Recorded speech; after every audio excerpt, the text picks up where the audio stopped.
여러분 혹시 바스라는 게 뭔지 아세요? 바스.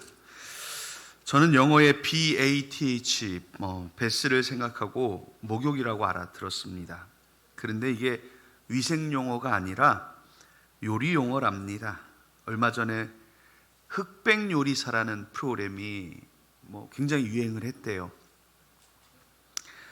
거기서 나온 설탕물을 실처럼 뽑아서 만든 요리랍니다. 이걸 설명하는 저는 아직 본 적도 없고 먹어본 적도 없습니다. 그런데 이거를 말하는 사람들과 있는 사이에서 제가 그걸 모른다고 하니까 무식하다는 소리를 들었습니다. 관심이 없어서 모르는데 저만 순식간에 무식한 사람이 되어버렸습니다. 우리나라가 이렇게 유행에 민감한 나라입니다. 그래서 이렇게 유행에 민감한 나라에 살다 보니까 어려움이 많습니다. 옷, 이런 패션들 뿐만이 아니라 책이나 지식도 유행을 합니다. 교보문고 가면 1등 하는 책은 안 읽어보면 무식한 사람이 됩니다. 자기가 좋아하는 게 아니라 많은 사람들이 알고 있는 걸 일반 상식이라는 이름으로 모두가 알아야 된다고 주장을 하지요. 그래서 유행에 뒤처진 사람들을 촌스러운 사람을 넘어 무식한 사람이 될 세상에 제가 살고 있구나라는 한탄을 잠시 했었습니다. 우리나라가 이런 유행을 넘어서 유행이 획일화되는 조금 무서운 사회에 살고 있습니다. 저에게 아직도 굉장히 잊혀지지 않는 충격적인 문화는 이젠 한풀 꺾였지만 한 7, 8년 전이었던 것 같아요. 중고등학생 애들이 모두가 노스페이스라는 상표가 적힌 시커먼 패딩을 입고 다닌 시절이 있었습니다. 그때는요, 대한민국 제 기억에 모든 학생의 99.9%가 똑같은 시커먼 노스페이스 패딩을 입었어요. 안 입는 아이들이 없었어요. 저는 학교에서 지급하는 건 줄 알았어요. 근데 그게 또 신조어가 그때 나왔어요. 등골 브레이커라는 말 아세요? 등골은 여러분들의 등이고요, 브레이커는 깨트리다는 말이에요. 어머니 아버지 등골 휘게 만드는 놈들이라는 뜻으로서 그게 하나가 몇십만 원이래요. 패딩 하나가. 그거를 안 사주면 아이들이 그렇게 힘들어했다는 이야기입니다. 그걸 왜 입으면 안 될까 생각을 해보니까 얘기가 한 걸음 더 나가서 왕따라는 생각까지 들었어요. 그걸 안 입으면 왕따가 된다는 겁니다. 이 획일화된 문화에서 조금만 튀고 빠져나가면 왕따가 돼요. 이것도 무섭습니다. 얘기가 조금 한 걸음 옆으로 나가는데, 제가 언제 어떤 책에서 봤는데 우리나라에는 원래 왕따 문화가 없었어요. 저 어렸을 때까지만 해도. 이러면 이제 또 라떼는 돼서 이 옛날 사람이 되는데, 오히려 우리나라는 깍두기 문화라는 게 있었지 않았습니까? 술래잡기 하면 그 중에 제일 어린 애, 제일 못 뛰는 애, 제일 규칙 모르는 애를 뭐라고 불렀어요? 야, 너는 깍두기에. 그럼 이 깍두기는 뭐가 됩니까? 전능자가 됩니다. 다른 애들은 모든 발로 깽깽이 뛰어야 되는데, 야, 너는 두 발로 뛰어도 돼. 다른 애는 숨어도 이렇게 막 터치하면 잡히는데, 야, 너는 두 번 터치할 때까지 안 잡히는 거야. 마음대로 돌아다녀. 오히려 더 많은 힘을 주고, 더 많은 기회를 주고, 더 많은 혜택을 줬습니다. 그런데 요새 왜 깍두기 문화가 없어졌을까 제가 생각했는데, 이 왕따 문화가 아니라 부모님들의 잘못이에요. 왠지 아세요? 요새 부모님들은 남의 아이가 혜택 보는 걸 무척 싫어하세요. 왜 저 아이만 그런 혜택을 주느냐? 불공평하다라는 말로 아이들을 가르치기 때문에 공평이란 말로 약자에게 주는 혜택마저도 거두어가는 시대가 되어버린 것입니다. 제가 잠시 깍두기 이야기로 옆으로 빠졌습니다만, 이렇게 획일화된 문화를 가지고 유행에 민감한 우리의 모습들이 우리 가운데, 신앙 가운데도 들어와 있습니다. 그리고 그런 모습들은 저와 여러분들의 신앙을 퇴행시키고 병들게 하기도 합니다. 우리가 오늘 말씀을 통해서 우리의 신앙을 한번 되돌아보고 우리의 신앙에 혹시나 잘못된 것이 있으면 고치고 우리가 더 크고 좋은 신앙으로 그렇게 발전하게 되는 시간이 되기를 예수님의 이름으로 축복합니다. 오늘 본문의 4절에서 7절 말씀 여러분들 성경을 보세요. 이렇게 말씀합니다. 은사는 여러 가지나 성령은 같고 직분은 여러 가지나 주는 같으며 또 사역은 여러 가지나 모든 것을 모든 사람 가운데서 이루시는 하나님은 같으니 각 사람에게 성령을 나타내심은 유익하게 하려 하심이라. 아멘. 일단 은사를 주신다고 합니다. 여러분, 은사란 게 들으면 뭐가 생각나세요? 우리는 은사하면 많은 분들이 치유의 은사, 병고침의 은사, 예언의 은사, 방언의 은사 같은 뭔가 좀 더 신령해 보이는 혹은 초자연 현상 같은 초능력 같은 것을 생각합니다. 그런데 본래 은사란 하나님이 주시는 선물이라는 뜻으로 이것은 하나님께서 성령을 통하여 우리에게 값없이 주시는 선물이고 또한 재능들입니다. 그래서 은사는 초능력이 아니라 저와 여러분들에게 주시는 값없이 주시는 선물일 뿐이에요. 그 은사가 어떤 것들이 있습니까? 우리가 읽은 8절에서 10절에 바로 나오지요. 어떤 사람에게는 성령으로 말미암아 지혜의 말씀을, 어떤 사람에게는 같은 성령으로 따라 지식의 말씀을, 다른 사람에게는 같은 성령으로 믿음을, 어떤 사람에게는 한 성령으로 병 고치는 은사를, 어떤 사람에게는 능력 행함을, 어떤 사람에게는 예언함을, 어떤 사람에게는 영들 분별함을, 다른 사람에게는 각종 방언 말함을, 어떤 사람에게는 방언들 통역함을 주시나니. 정말 다양한 은사가 언급되어 있습니다. 여기에서 제일 처음 언급되는 은사가 뭐예요? 믿음입니다. 믿음이 하나님이 우리에게 주시는 선물이고요. 그의 성령으로 주시는 제일 첫 번째 능력입니다. 그리고 그 다음에는 여러분들이나 혹은 많은 다른 사람들이 바라고 원하는 그런 일종의 초자연적 현상 같은 은사들이 나옵니다. 그런데요, 우리가 오늘 읽은 고린도전서 12장 이 본문의 가장 마지막에 29절 30에서 31절의 말씀에 이런 말씀이 있습니다. 다 사도겠느냐? 다 선지자겠느냐? 다 교사겠느냐? 다 능력을 행하는 자이겠느냐? 다 병 고치는 은사를 가진 자이겠느냐? 다 방언을 말하는 자이겠느냐? 다 통역하는 자이겠느냐? 너희는 더욱 큰 은사를 사모하라. 내가 또한 가장 좋은 길을 너희에게 보이리라. 아멘. 더욱 큰 은사가 있다고 말합니다. 여러분들이 생각할 때 가장 멋져 보이는 치유, 방언, 통역, 기적, 이게 아니라 더 큰 은사가 있으며 가장 좋은 길을 보이겠다고 말씀합니다. 그리고 그게 31절의 마지막으로 13장 1절로 넘어가면서 그 유명한 고린도전서 13장, 무슨 장이에요? 사랑장이 나옵니다.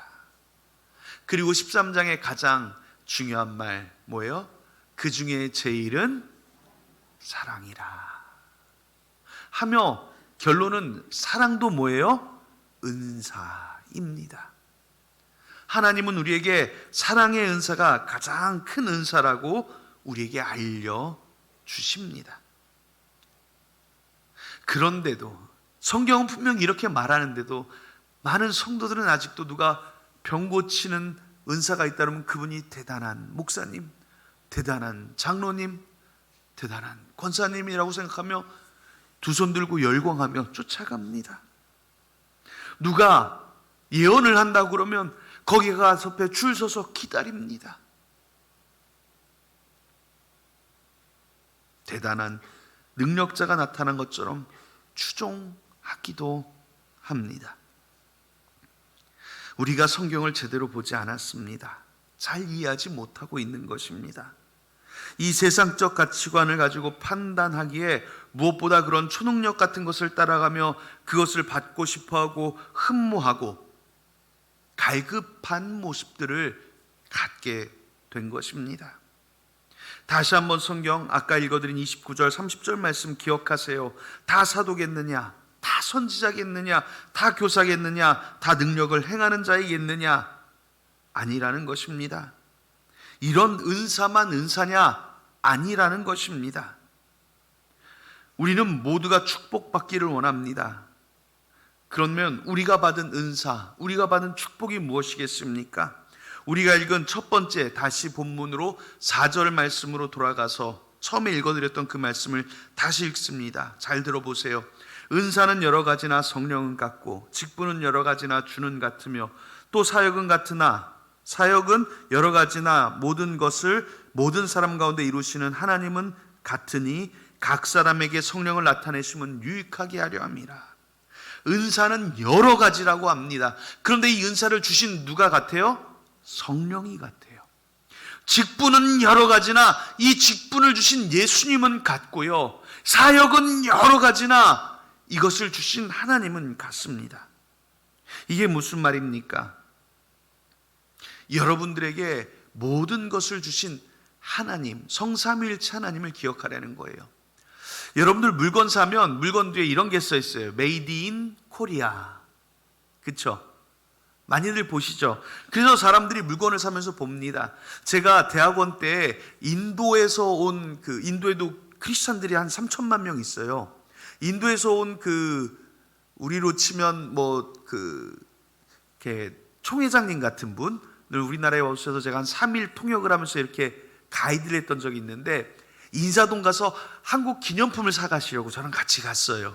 인사동에 들어가서 이게 한국 기념품들이다 해서 보는데 인도 사람들이 코끼리를 좋아한대요. 그래서 거기가 코끼리 상들이 이렇게 있어요. 그래서 코끼리 상 어디 있냐고 물어서 코끼리 상을 쫙 찾아가지고 저랑 이렇게 막 골랐어요. 이거 멋지다고 집으시더라고요. 그래서 딱 보니까 뭐라고 써있냐면 Made in India, 인도 거라는 거예요. 이분이 막 웃으면서 내가 인도 사람이 한국 와서 인도 물건 사가겠냐고, 이건 아니라고 두고 갔던 기억이 있어요. 이게 어디서 만들었냐가 거기 표시됩니다. 우리나라에도 그런 것 때문에 사람들이 그걸 잘 봐요. 우리나라에도 그게 아주 사람들이 유심히 보는 것 중에 하나가 뭐냐면 메이드 인 코리아와 이와 같이 사람들에게 품질 보증이 되는 게 하나 있습니다. 메이드 인 차이나 딱 써 있으면 품질이 보증이 돼요. 좋은 품질이 아니라는 게. 그래서 많은 분들이 안 사지요. 세계에서 이런 식으로 품질을 보증하는데 정말 유명한 게요, 왜 모든 나라는 메이드 인 재팬, 메이드 인 코리아, 메이드 인 USA 써 있는데 조금 다르게 표시하는 나라가 하나 있어요. 여러분, 시계 이런 거 잘 만드는 나라로 유명한 데가 어디예요? 스위스지요. 스위스 건 여러분 뭘 봐도, 음식을 봐도 뭘 봐도 이게 정말 좋은 거라는 거 여러분들 인식을 가지고 있죠.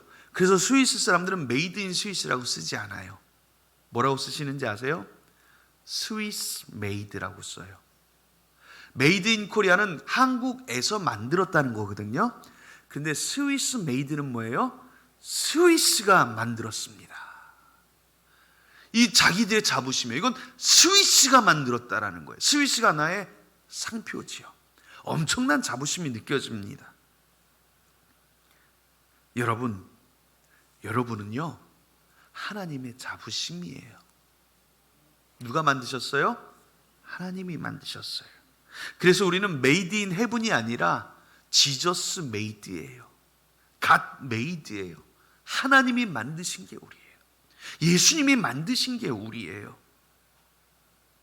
예수님이 우리의 보증인이시라고, 우리의 중보자라고, 우리를 변호하신다고 성경은 말씀합니다. 즉, 여러분들을 하나님이 만드셨고 또 여러분들에게 주시는 모든 것을 하나님이 선별해서 각양 좋은 은사로 주십니다. 그러면 이 말이 무슨 말입니까? 저와 여러분들에게 주신 하나님의 선물 중에 좋지 않은 게 있을까요? 없습니다. 가난한 부모님들은 자녀에게 좋은 것을 주지 못해 가슴이 미어집니다만 우리 하나님은 이 세상의 주인이십니다. 이 세상을 창조하셨고 만드신 하나님이십니다. 그런 하나님이 여러분들에게 어찌 좋은 것을 주지 않겠습니까? 그런데 믿음으로 사는 성도들이 그 기도가 자꾸 이 버릇이, 우리가 저도 그래요. 다 같이 버릇이 좀 잘못 들었어요. 자꾸 하나님께 달라고 기도를 합니다. 좋은 것을 받았다고 생각하지 못하기 때문이에요. 공중을 나는 새도, 들의 백합화도 아버지께서 먹이시고 입히시는데 하물며 너희들이겠느냐, 믿음이 적은 자들아. 예수님은 마태복음 6장에 그렇게 말씀을 하셨어요. 즉 우리가 믿음 없이 간구하는 모습들은 우리의 믿음을 뜻하는 게 아니라 오히려 우리의 믿음 없음을 드러내는 그러한 불쌍함이 될 수 있다는 것입니다. 우리의 모든 것은 우리의 아버지께로 왔다. 이 믿음이 우리에게 있다면 하나님이 나에게 가장 좋은 것으로, 하나님이 나에게 가장 훌륭한 것으로 주시고 계시다는 것, 하나님이 이 역사를 이루어 가시는 하나님이 나를 통하여 일하고 계신다는 것을 믿는다면 나에게 가장 필요한 것을 때를 따라 공급하여 주신다는 것을 믿는 믿음을 가지시고 그 확신 가운데 거하시는 우리 예본의 성도들이 되기를 축복합니다. 건강에 문제 있습니까? 하나님 고쳐주십시오. 간구하는 것 중요합니다만 이것을 이루어 가시는 건 역시 하나님의 역사라고 믿어야 합니다. 하나님, 내가 이 병마 중에 하나님께 영광 돌리게 하여 주시옵소서. 필요하다면 이 병이 낫게 하여 하나님께 영광 돌리고, 필요하다면 내가 이 병 중에 죽어서라도 순교의 마음으로 주께 영광 돌리게 없소서. 이게 우리의 믿음이어야 됩니다. 사업이 망해서 교회 망신이 됩니까? 아니에요. 여러분, 그건 인간의 육체의 정욕입니다. 사업이 망해서 쪽팔린 것은 내 자존심일 뿐입니다. 그러나 주님 앞에서 주님, 내가 무엇을 하리이까? 하나님의 분명한 계획과 뜻이 있다면 주님이 나를 살리시고 일으키실 줄로 믿고 오늘도 주님의 영광 바라보고 살겠습니다. 주님만 바라보고 나갈 때 하나님이 원하시면 다시 일으켜 세워주실 것이요, 필요하시면 이 땅의 거름이 되어 다른 사람을 일으키는 데 사용하실 것이라고 믿고 나는 오늘도 하나님 손에 쓰임받기를 간구할 때 하나님은 하나님 일 가운데 우리를 사용하시는 것입니다. 여러분은 하나님이 만드셨습니다. 예수님이 보증하십니다. 성령님께서 내주하시며 동행하며 우리의 인생을 만들어 가시는 성령의 은사를 받은 사람들입니다. 성삼위 하나님께서 여러분들의 인생을 함께 만들어가고 계시는 중이에요. 믿음으로 살아가십시오. 믿음 없는 자가 되지 말고 믿는 자가 되기를 축복합니다. 우리는 하나님이 만드신 것뿐 아니라 하나님이 각 사람에게 가장 좋은 것을 주십니다. 오늘 본문 11절에 이 모든 일은 같은 한 성령이 행하사 그의 뜻대로 각 사람에게 나누어 주시는 것이니라. 아멘. 자, 한 성령이 행하셨는데 각 사람에게 나누어 주셨다고 말합니다. 각 사람에게 맞도록 주신 겁니다. 우리는 획일적인 복을 구하다 보니까 예수님 믿어 복 받으면 부자 된다고 합니다. 그래서 너도 나도 다 예수님 믿으면 부자 된다고 믿어요. 예수님 믿으면 병 고침 받는다고 합니다. 그래서 너도 나도 아프면 예수님 앞에 나와 기도합니다. 병 고쳐 주시옵소서. 예수님 믿으면 자녀들이 형통한다고 합니다. 그래서 나와서 자녀들의 형통을 위하여 간구합니다. 물론 저도 믿습니다. 저도 믿고 자녀들의 형통을 위해 간구하고 성도들의 생업을 위해 아침마다 간구하고 병들고 힘든 성도들을 위해 축복하며 기도합니다. 당연히 주님이 들어주시는 축복입니다. 그런데 중요한 건 뭐예요? 이것이 말씀대로 각 사람에게 주신 것입니다. 모두에게 주신 게 아니에요. 예수님께서요, 성경에 보면 베데스다 연못에 가십니다. 이 베데스다 연못이 어떤 연못이에요? 그 물이 동하면 제일 먼저 들어가는 사람이 고침을 받는다고 알려진 연못이잖아요. 그런데 예수님이 거기서, 그럼 그 연못 가운데 수많은 병자들이 있었을 터인데 예수님이 거기서 누구를 만나요? 38년 된 병자를 만나요. 예수님이 거기서 몇 명 고쳐줘요? 그 사람 하나 고쳐주십니다. 수많은 사람들이 있었지만 예수님은 단 한 사람만 고쳐주셨습니다. 예수님께서 밤새도록 풍랑이 있는 갈릴리 바다를 건너서 거라사 지방에 이르러서 군대 귀신 들린 사람 단 한 사람 만나고 다시 그 바다를 건너오십니다. 여러분, 예수님에게는요 12제자가 있었습니다. 후에는 사도 바울까지 사도를 칭함을 받으니 수많은 사도가 있었지요. 이 사람들이 얼마나 뛰어났습니까? 예수님 옆에서 예수님이 세례 받으실 때부터 예수님이 승천하실 때까지 함께 있었던 믿음의 사도들입니다. 그런데 여러분, 사도들 중에 부활한 사람 있습니까? 심지어 사도 바울은 죽은 유두고를 살렸습니다. 베드로는 도르가를 살렸습니다. 그런데 예수님의 제자 중에, 예수님을 따르던 자 중에 부활을 경험한 건 나사로밖에 없어요. 억울하지 않아요? 베드로 같으면 예수님, 내가 예수님 믿은 지 몇 년인데, 내가 수제자인데 한 2번쯤은 부활시켜 줘야지요 라고 생각하지 않을까요? 하나님의 은혜는요, 그것이 필요한 사람에게 가는 겁니다. 그것을 감당할 사람에게 주십니다. 그것이 내가 아닙니까? 내 옆 사람은 고침 받았는데 나는 받지 못해. 하나님이 나를 사랑하시지 않는다고 생각합니까? 내가 덜 기도해서 그렇다고 생각하십니까? 여러분들 하나님이 귀머거리입니까? 하나님이 여러분들을 사랑하지 않으실까요? 아닙니다. 하나님은 여러분들을 얼마나 사랑하시냐면 독생자 예수 그리스도의 목숨을 주시기까지 사랑하셨고, 그 예수 그리스도를 믿으면 구원을 주시기로 하셨습니다. 하나님은 여러분들에게 늘 귀 기울이고 계시고 여러분들을 향하여 늘 열려 계십니다. 듣지 않으심이 아닙니다. 사랑하지 않으심이 아닙니다. 사실 여러분들이 옆 사람이 복 받았는데 왜 나는 안 되냐? 이 마음이 뭐예요? 시기와 분냄과 원망입니다. 이 마음을 누가 주겠어요? 하나님이 주시는 마음은 아닐 겁니다. 나를 향하신 하나님의 뜻이 분명히 선하다는 것을 믿는다면 나에게는 부의 축복이 오지 않을 수도 있는 것 아닙니까? 우리나라에서 특히 많은데요, 여러분 죄송합니다. 제가 저를 예로 잘 안 들려고 하는데, 많은 분들이 목사님은 가난해야 된다라는 선입견 아닌 선입견을 가지고 있습니다. 그래서 가난하게 산 목사님이 훌륭한 목사님이다라고 생각들을 하십니다.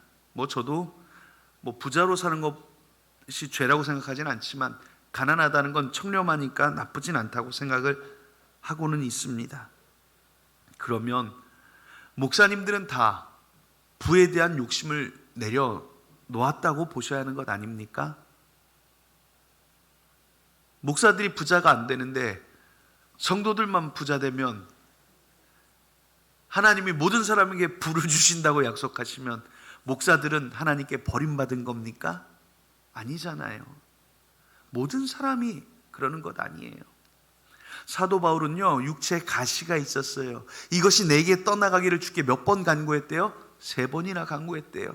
믿음 없어요. 한 번 들어서 안 주시면 안 주시는 값 해야지. 사도 바울은 3번이나 간구했어요. 우리 하나님 귀구멀거리도 아니고 우리 하나님 안 주시는 하나님도 아닌데 3번이나 간구했는데 하나님이 뭐라고 하십니까? 내 은혜가 내게 족하다, 충분하다, 차고 넘친다. 네가 받을 복은 건강의 복은 아니다. 사랑하는 여러분, 나에게 주신 하나님의 은혜는요 늘 충분한 것입니다. 하나님이 나에게 주시는 복은요 나에게만 주시는 복이 있는 거예요.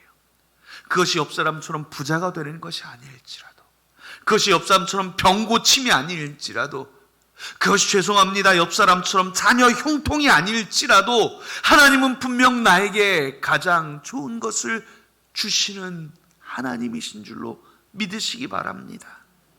그리고 그것을 믿고 기도할 때 하나님이 여러분들의 영에, 여러분들의 마음에 하나님의 진리를 보이시고 은혜를 보이시고 알게 하시며 깨닫게 하시는 성령의 능력이 나타나게 하시고 우리가 진실되게 하나님께서 나를 사랑하심을 깨달을 때 가장 좋은 은사 뭐요? 사랑. 나는 하나님의 사랑을 받은 자라는 걸 깨닫는다면 여러분들에게 주지 않은 축복인 물질의 축복도 아무것도 아니고 건강의 축복도 아무것도 아니라는 걸 깨달을 수 있습니다. 사랑하는 여러분, 낙심하지 마세요. 부러워하지 마세요. 아까 다시 29절 30절 말씀 한번 또 읽어드립니다. 다 사도겠느냐? 다 선지자겠느냐? 다 교사겠느냐? 다 능력을 행하는 자이겠느냐? 다 병 고치는 은사를 가진 자이겠느냐? 다 방언을 말하는 자이겠느냐? 다 통역하는 자이겠느냐? 낙심하지 마십시오. 오히려 우리가 기도하며 기대하며 기다립시다. 하나님이 나에게만 주신 축복이 있고 나에게만 주신 은혜가 있다면 그것은 하나님의 뜻을 통하여 반드시 이루어질 것입니다. 하나님은 지금도 분명히 그것을 이루어 가십니다. 예레미야서 29장 11절 우리가 너무 좋아하는 말씀입니다. 여호와의 말씀이라 너희를 향한 나의 생각을 내가 아나니 평안이요 재앙이 아니니라 너희에게 미래와 희망을 주는 것이니라 말씀합니다. 이 말씀은요 멸망해 가는 이스라엘에게 주신 말씀인데 하물며 오늘을 사랑하는 저와 여러분들에게 하나님이 무엇을 아끼시겠습니까? 무엇을 이루어 주지 않겠습니까? 옆 사람 보고 부러워하는 것이 아니라 나와 하나님과의 관계만 생각하십시오. 욥기 23장 10절에 욥은 그 고난 중에 이렇게 고백합니다. 그러나 내가 가는 길을 그가 아시나니 그가 나를 단련하신 후에는 내가 순금같이 되어 나오리라. 나는 지금 이 고난에 있지만 이것이 나를 단련하는 용광로일 뿐이다 생각하는 것입니다. 고통스러운 뜨거운 용광로 속에 당하는 고난 같지만 이 시절을 지나면 내가 무엇이 된다고요? 순금이 되는 겁니다. 순도 99.99%짜리 아니 우리는 지저스 메이드니까 100%짜리 순금이 될 겁니다. 하나님이 그렇게 만들어 가시는 것입니다. 사랑하는 여러분, 오늘도 꿈꾸며 소망하며 기도로 살아갑시다. 옆 사람 보지 마세요. 다른 사람이 이렇게 해서 복 받았다면 그건 그 사람의 복입니다. 나에게 임하지 않는 게 당연합니다. 왜요? 하나님은 나에게만 주신 나만의 축복이 있습니다. 오히려 하나님께서 나에게 더 필요한 것, 정말 나의 가정에 필요한 것, 내 자녀에게 필요한 것, 내 인생에 필요한 것을 주실 줄로 믿으시고 우리는 오히려 더 기도하며 더 믿으며 더 인내하여 하나님의 뜻대로 각 사람에게 주시는 그 은혜를 여러분들의 인생 가운데 풍족히 누리는 그런 예번의 성도들 되시기를 예수님의 이름으로 축복합니다. 기도하겠습니다. 하나님, 오늘도 우리에게 주시는 은혜가 있음을 믿습니다. 우리의 삶을 만들어 가시는 주의 은총이 있음을 믿습니다. 이 시간도 주께서 우리에게 말씀하여 주신 대로 나에게만 주시는 복이 있는 줄로 믿사오니 주여 그 복을 통하여 우리의 삶이 풍요롭게 하시고 우리의 마음에 기쁨이 넘쳐나며 무엇보다 더 충만한 신앙으로 하나님 사랑하고 하나님께 사랑받는 우리가 되게 하여 주시옵소서. 이 세상의 다른 모든 것들 보며 부러워하지 않고 오직 주님 바라보며 기뻐하며 주의 은총으로 즐거워하는 우리의 믿음 생활 되게 하여 주시기를 예수님의 이름으로 기도하옵나이다. 아멘.